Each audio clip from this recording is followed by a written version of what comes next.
전의 회의를 시작하겠습니다. 잠시 후 10시에 여야 4당 원내대표 회동이 예정되어 있고 더 논의할 내용이 있지만 자유한국당은 앞으로도 문재인 대통령의 독주와 독선, 협치 정신의 파기, 인사 난맥상에 대해 강력한 원내투쟁을 계속해 나갈 것임을 말씀드립니다. 문재인 대통령은 아직도 스스로 공약했던 5대 비리 원천 배제를 정면으로 위배하고 사과나 해명조차 하지 않은 채 5대 비리에 해당하는 사람들을 계속 고위공직자로 지명하고 있습니다. 이것은 명백한 공약 파기일 뿐만 아니라 국민과의 약속을 헌신짝처럼 버리는 있을 수 없는 일입니다.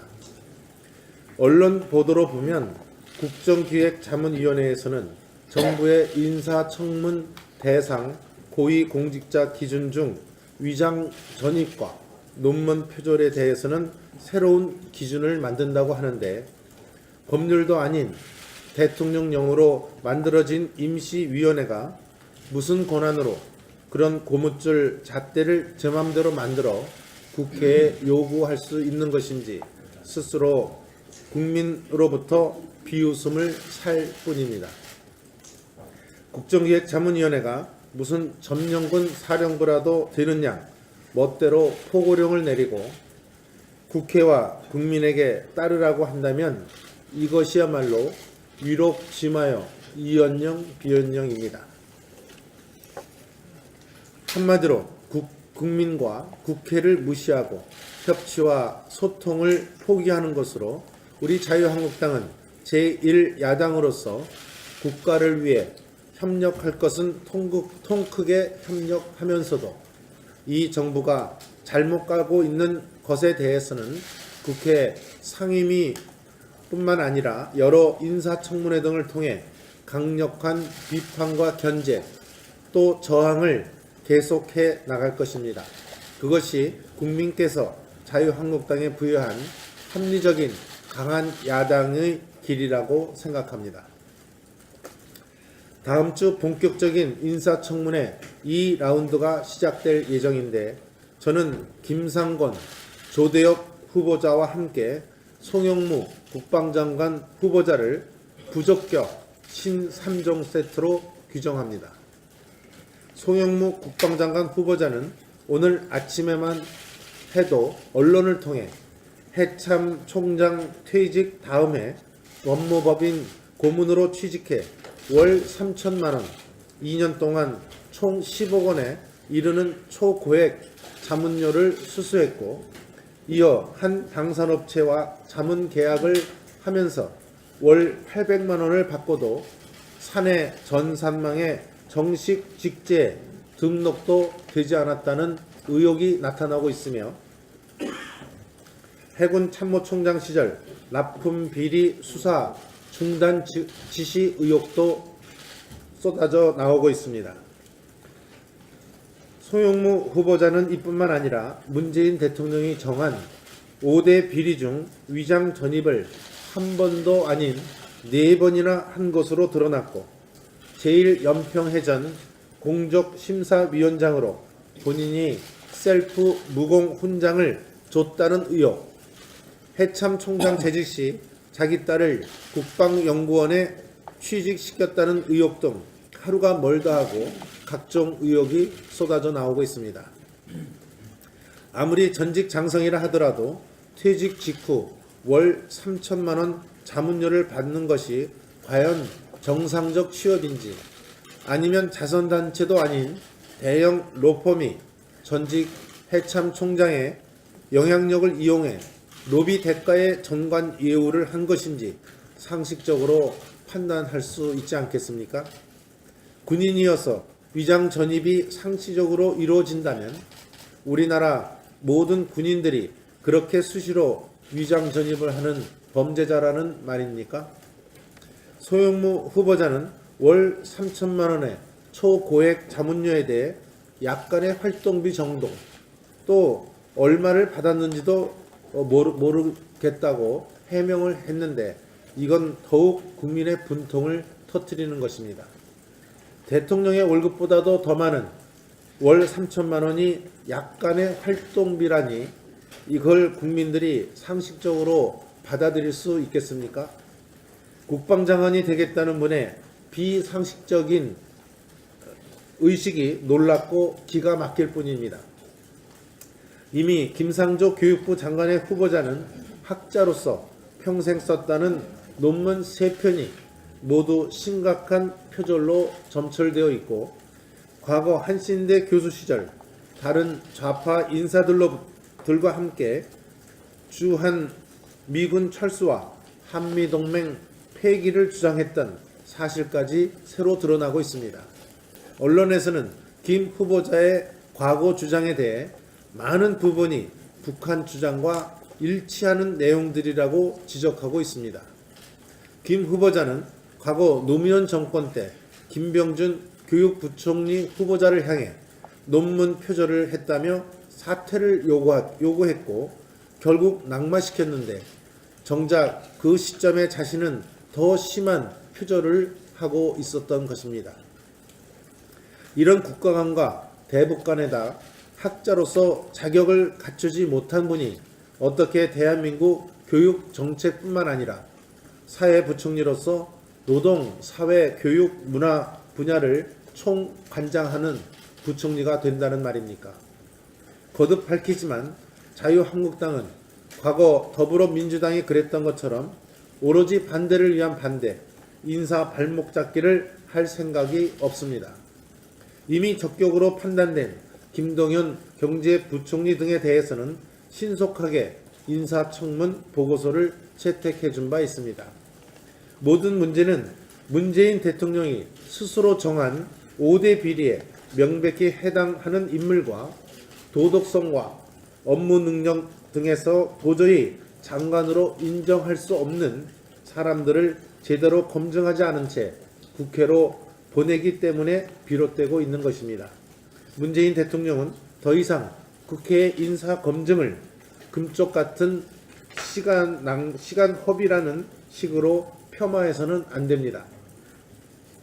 지금이라도 인사 검증 시스템을 철저히 수립해 가동하고 코드 고운 인사를 뛰어넘는 대탕평, 대통합 인사라는 초심으로 돌아가길 당부합니다. 우리 자유한국당은 국민의 대의기관으로서 국회가 행정부에 대한 비판과 견제, 감시라는 본연의 책무를 충실히 할 수 있도록 제1야당으로서 최선을 다할 것이며 앞으로의 인사청문회에서 더욱 날카롭고 심도 있는 검증을 벌여 나갈 것입니다. 문정인 특보, 조국 민정수석, 탁현민 행정관 등 청와대 내부 인사와 관련해서 말씀드리겠습니다. 문재인 대통령은 어제 미국 CBS 인터뷰에서 문정인 특보에 대해 그는 학자이고 앞으로도 학자로서 자유롭게 활동할 것이며 자문이 필요할 때는 자문을 구할 것이라고 말씀했습니다. 문 대통령이 문정인 특보를 학자로만 본다면 당장 문정인 특보를 특보직에서 해임시켜야 합니다. 대통령 특보는 상관하지 않고 고정 월급을 받지 않는다고 하더라도 엄연한 정부의 고위 공직자이고 더구나 문정인 특보는 대통령의 최측근에서 활동하며 국가의 핵심 정책을 조언하는 역할을 하고 있습니다. 그런 문정인 씨는 대통령 특보이기 때문에 국민의 세금 지원을 받아 와싱턴으로 간 것이고 그곳에서도 대통령 특보이기 때문에 미국 조야가 그의 말을 주목한 것입니다. 청와대는 문정인 특보가 이번 방미시 국민 세금으로 지원받은 비용 내역과 문정인 특보를 위해 상시적으로 지원하는 활동 지원비에 대해 밝혀야 합니다. 그저 마음대로 말하는 학자일 뿐이라면 무엇 때문에 그런 국민 세금을 지원하는지에 대해서도 해명해야 할 것입니다. 문재인 대통령은 문정인 특보의 말에 대해 엄중한 경고를 할 만큼 자신의 생각과 틀리다면 당장 특보직에서 사임시켜야 합니다. 다른 문제도 아닌 대한민국의 사활이 걸린 외교 안보 문제, 더구나 북한 핵 미사일 위협에 대응하는 한미 동맹의 근본에 해당되는 사안을 이처럼 남의 말 하듯이 해서는 안 되는 것입니다. 문정인 특보는 괜히 대통령 곁에서 동맹 관계에 심각한 균열을 불러올 수 있는 불필요하고도 위험한 언동을 삼가고 당장 학자로 돌아가시기 바랍니다. 또한 조국 민정수석과 조현옥 인사수석 등 청와대 인사검증 책임자들은 당당하게 국회 운영위원회에 출석해서 최근 계속되고 있는 인사 난맥상에 대한 국민의 우려를 해소해야 합니다. 국회는 국민을 대표해서 청와대와 정부의 인사 실패에 대해 진상 규명을 하고 바로잡는 책무를 가지고 있습니다. 문재인 대통령 스스로 민정수석 재직시설 국회 운영위원회에 출석했던 전례가 있는 만큼 대통령과 여당의 적극적 자세가 필요합니다. 마지막으로 탁현민 청와대 행정관의 여성 비하 문제는 도저히 청와대 공직자로선 인정할 수 없는 저질 중에 저질에 해당되는 것으로 청와대는 당장 탁 행정관을 해임시킬 것을 요구합니다. 대통령 곁에서 의전을 담당한다는 행정관이라는 사람이 과거 책에서 쓴 글은 제가 인용하기도 민망하고 부적절할 정도로 난잡한 수준입니다. 이것은 책의 내용이라고 부를 수 없을 정도의 추잡스러운 쓰레기일 뿐입니다. 그런 사람이 대통령 곁에 있도록 방치하면서 식구라고 감싸는 인사수석과 민정수석은 도대체 무엇을 하는 사람들입니까? 문재인 대통령의 청와대는 이런 지극히 부적절한 사람이 대통령 곁에서 활보하도록 내버려 둘 것입니까? 지난 안경환 후보자 사건 때도 그랬지만 그토록 여성 문제에 앞장서온 여당의 여성 의원들은 어떻게 이런 저급한 쓰레기 수준의 여성관을 가진 사람이 대통령 곁에 있는지에 대해서는 단 한마디 말도 안 하고 있는 것인지 기가 막힐 일입니다. 국민을 우습게 알고 여성의 성을 모독하는 일을 당장 중단해야 할 것입니다. 이상입니다.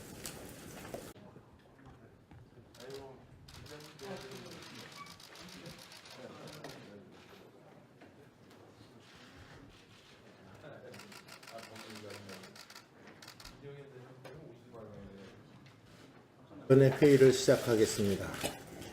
잠시 후 10시에 여야 4당 원내대표 회동이 예정되어 있고 더 논의할 내용이 있지만 자유한국당은 앞으로도 문재인 대통령의 독주와 독선, 협치 정신의 파기, 인사 난맥상에 대해 강력한 원내투쟁을 계속해 나갈 것임을 말씀드립니다. 문재인 대통령은 아직도 스스로 공약했던 5대 비리 원천 배제를 정면으로 위배하고 사과나 해명조차 하지 않은 채 5대 비리에 해당하는 사람들을 계속 국회와 국민에게 따르라고 한다면 이것이야말로 위록지마여 이연령 비연령입니다. 한마디로 국민과 국회를 무시하고 협치와 소통을 포기하는 것으로 우리 자유한국당은 제1야당으로서 국가를 위해 협력할 것은 통 크게 협력하면서도 이 정부가 잘못 가고 있는 것에 대해서는 국회 상임위뿐만 아니라 여러 인사청문회 등을 통해 강력한 비판과 견제 또 저항을 계속해 나갈 것입니다. 그것이 국민께서 자유한국당에 부여한 합리적인 강한 야당의 길이라고 생각합니다. 다음 주 본격적인 인사청문회 2라운드가 시작될 예정인데 저는 김상곤, 조대엽 후보자와 함께 송영무 국방장관 후보자를 부적격 신3종 세트로 규정합니다. 송영무 국방장관 후보자는 오늘 아침에만 해도 언론을 통해 해참 총장 퇴직 다음에 법무법인 고문으로 취직해 월 3천만 원, 2년 동안 총 10억 원에 이르는 초고액 자문료를 수수했고 이어 한 방산업체와 자문 계약을 하면서 월 800만 원을 받고도 사내 전산망에 정식 직제 등록도 되지 않았다는 의혹이 나타나고 있으며 해군 참모총장 시절 납품 비리 수사 중단 지시 의혹도 쏟아져 나오고 있습니다.